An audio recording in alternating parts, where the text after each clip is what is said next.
Welcome to Communities of Character. It's the podcast where we shine a light on educators who are shaping the culture of their schools, not just through programs, but through purpose and people. So today's guest is someone whose leadership has made a lasting impact on the students, teachers, and the entire Phenix City Schools community. Mrs. Sylvia Averett serves as the Director of Secondary Curriculum for Phenix City Schools in Alabama. She's had the unique experience of leading at every level of education, from middle school and elementary classrooms to the high school principal's office. Now in her district role, she's helping to lead initiatives such as the Accelerated Academy, Schools of Character, and the district-wide professional development, all designed to strengthen both academics and culture. Known for her strong focus on academic excellence, leadership development, and community engagement, Mrs. Averett embodies what it means to lead with character. And in this conversation today, she shares how her leadership at Central Freshman Academy helped them to earn the designation as a National School of Character, and how that work continues to shape the district's culture today. So let's jump into this inspiring conversation with Mrs. Sylvia Averett. Welcome back to the Communities of Character podcast. Y'all, in our last episode, we had an incredible conversation with Coach Scott Ware, who's the head boys basketball coach at Hoover High School, and he shared how his teams win with character on and off the court. So if you missed that one, definitely go back and listen. It's full of wisdom about leadership, culture, and what it really means to build a championship mindset. And today we're continuing the theme of winning with character, but from a whole school perspective. We're thrilled to be joined by Ms. Sylvia Averett, former principal of Central Freshman Academy, which was recently named a National School of Character. And y'all, Ms. Averett, she is a champion. And her leadership journey, it's a powerful example of how intentional focus on character can completely transform a school's culture, not as a program or an initiative, but as the heartbeat of everything that happens in that building. We can't wait for you to hear how she and her team turned everyday practices into lasting cultural change, and how that journey continues to impact students and educators today. Welcome, Sylvia. Hi, good morning. Thank you for Hi having there. me. Absolutely. Well, let's start at the beginning. So walk us through your journey at Central Freshman Academy and tell our listeners what inspired you to focus deeply on character education, and how did that vision evolve into CFA being named a National School of Character? Yeah, sure. Last year was my 5th year at CFA. As you know, I've transitioned into a director position at central office, but I did finish my year out, I would say, with a bang at CFA as we were named a state and a national school of character. Might I add, this was our first time ever applying, so I'm happy to share That's that with you all. awesome. But my journey through character.org, well, we had some summer meetings with our new leadership at district office, and basically we were voluntold. We were told that this is something that we think that you all should consider looking into. At first, I was a little hesitant because we had another initiative that was in place that we were focused on, and I kind of brushed it off. But I did submit my counselor's name to let her go and hear about it. Well, she came back and she talked to me once, and I said, okay, yeah, go ahead and get started. Then she came back again and she talked again. I said, yeah, how's it going? And I kept on doing what I had to do. And finally she said, Miss Averett, sit down. I need to share this with you because I have to get you on board. And she was right. Admin has to be on board in order for this to be successful, because as the admin, you know the pulse of your building, you know what's going on regarding your students, your faculty, and staff. Initially, I didn't know. And after talking with our district lead, she shared with me that she sees the greatness that was happening in the building. And to be honest, I knew that it was there.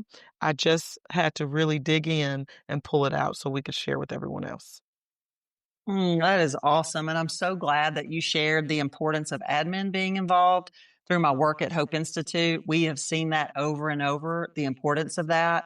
And I also love this story that you shared, because you didn't go into it chasing a title or recognition. You just owned your story and were authentic about where your school was and where you wanted to grow. And it's just powerful that the process itself helped you to see all those great things that were already happening at CFA. Yes, ma'am. Yes, ma'am. It was a great experience. Yeah, it's interesting because when you think about culture, it's really what you feel when you walk in the building. And you've mentioned about owning your story and owning what that's like in your building. It's not posters or slogans. It's the way people interact. It's the expectations you have for students and staff. So how did you go about creating that tangible, lived out culture of character at CFA? What were the practices, the rituals, even the mindset shifts that helped make it real for everybody on campus? Yeah, absolutely. We really wanted to focus on our core values, and we wanted those core values to be easy for our students to remember. We wanted them to be observable, and we also wanted these core values to be embedded in the decision making that takes place in our building. The core values that were decided upon were AIR, the acronym AIR, accountability, integrity, and respect. Respect, what is that? That's easy as greeting others by name, Mm-hmm. cleaning up shared spaces, right? Integrity, keeping your word, owning our mistakes that took place in the building. Um, we wanted the culture to be woven into the daily rhythm of our school.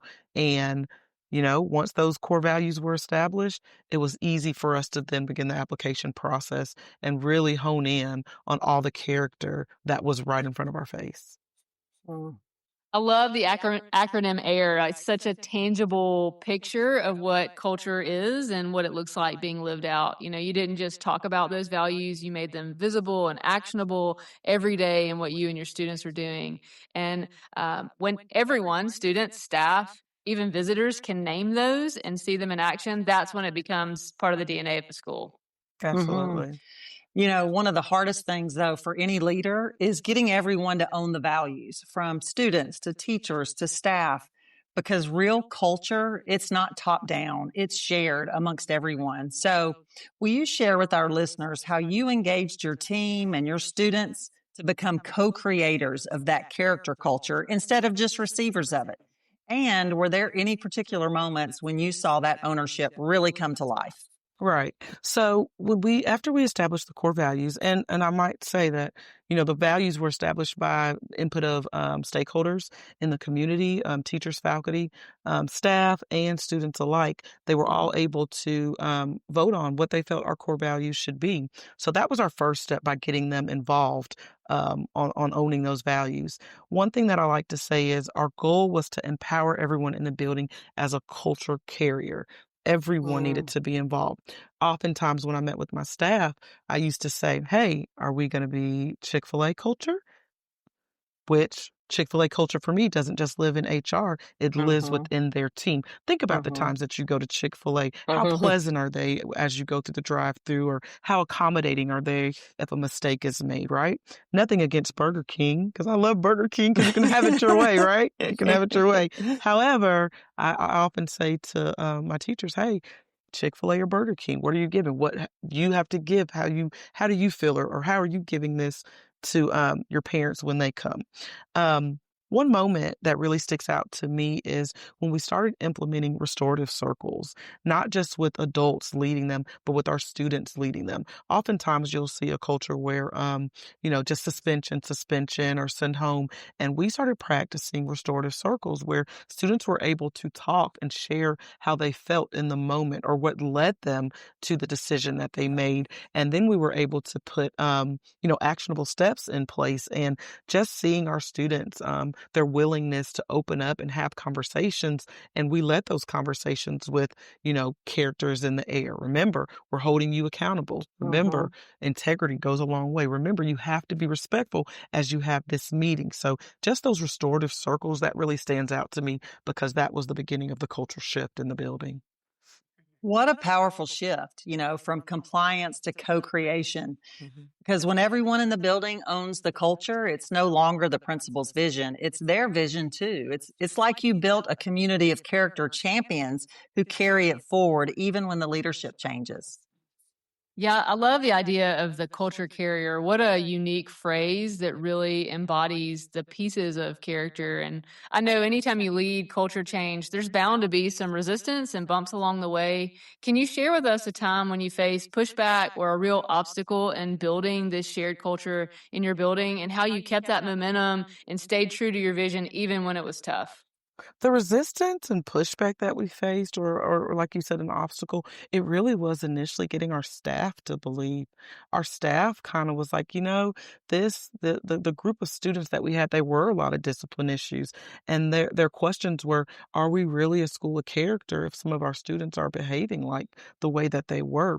And I like to use data. I'm a numbers person, and one thing that I was able to share with them, initially was, yeah, we have some students that are getting in trouble, and they might come to the front office for discipline reasons. However, that's not everybody. That might be 20 kids who are doing the same things over. Think about the other 500. Think about the other Mhm, 500 that come mhm. to school on a daily basis and make the right decisions, right? The beauty of CFA, I want to tell you all, is that we are a school where students come to us for 1 year. We are on the same campus as Central High School, but we are our own school, and the students are with us for that year, and then they get to move on. So we are able to pour into them for that year. And one thing that I was able to go back and bring to our team and our faculty was, don't just think about it for these students. Think about all the other students that we've Mhm. had from the year before, or the year before that. And once they opened their eyes, the resistance went away. Man, what a powerful reminder to all of us that culture isn't defined by a season or a cohort or a group of students. Mhm. And it takes strong leadership to keep your staff grounded in the bigger picture when things get hard. Mhm. Yes. And I like how you said, I'm a data person. Like you wanted to present that to your staff. And one thing I think of a lot of schools wrestle with is how to measure character growth. Test scores, attendance, those are easy to track, but character can feel harder to quantify. So how did y'all at CFA define and track growth in character? Were there specific indicators, behaviors, or stories that helped you see the culture shifting in the right direction? So remember when I stated that we really wanted to focus on observable behaviors Mm-hmm. when we came up with those core values. So instead of treating character as an abstract concept, we broke it into observable behaviors that we tied to those core values, right? So there were a lot of different areas where we were able to see if it was working. Think about the student who began holding doors for others, right? The peer conflict resolution that I talked about with the restorative circles, Mm-hmm. or we have our teachers who do our shout outs. We have positive office referrals. So we'll have students that come to the office for a positive referral. We were Mm-hmm. able to track how many of those shout outs. We do a monthly student of the month where those teams we partner with Chick-fil-A, and we do a partnership with them, and they are able to get a breakfast on Chick-fil-A. So, emailing parents and putting those students holding those positive referrals in our SMORE newsletter. So we were able to collect data regularly through those different platforms. That's awesome. And, sharing those stories, it just keeps the mission alive for everyone. And it's really affirming for students to see their actions celebrated as success, not just their grades or attendance. Absolutely. Hmm. And leading a cultural transformation like this takes tremendous energy and commitment. And once you've built that foundation, keeping it alive year after year can be just as challenging. Sylvia, how did you and your team sustain that momentum, keeping staff and student leaders energized and engaged without the burnout? We just told our story over and Hmm. over and over again. Every week in the s'more letter, you saw something about characters in the air. Every morning, on morning announcements, we mentioned character. In the afternoon, we mentioned character. So we told it over and over and over again. Anytime that we had an assembly, anytime that we had a State of the Union assembly, we discussed character. All right, guys, this is how many referrals we've had for this month. Let's do better next month. Or this is what we get caught in the hallway, making the right decision. We had 10 teachers submit students that were caught making good decisions. So we just told our story over and over. I wanted a mind shift that culture is a story that we live and not the script that we post. Man, that's beautiful. Culture is the story that we live. It's so simple, but such a profound way to think about sustainability. By retelling your story, you're constantly reminding everyone why the work matters and what you're doing. And that keeps it from becoming just one more thing on our plate. Hmm. Hmm. For Absolutely. sure. And being named a National School of Character, that is such an incredible milestone. And it brings visibility and pride, not just to the school, but to the district as well. And so from your current role at the central office, how have you seen that recognition influence CFA's next chapter? And what new opportunities or expectations has it created for the school and perhaps even the district? Right. So we were named a National School of Character on May 22nd. The last day of school Oh, is wow. when we got the phone call. So I was able to share that with our staff that we received that recognition on the last day of school. Mm. So we had already done our state celebration and the momentum was already there. So I wanted to keep the momentum going.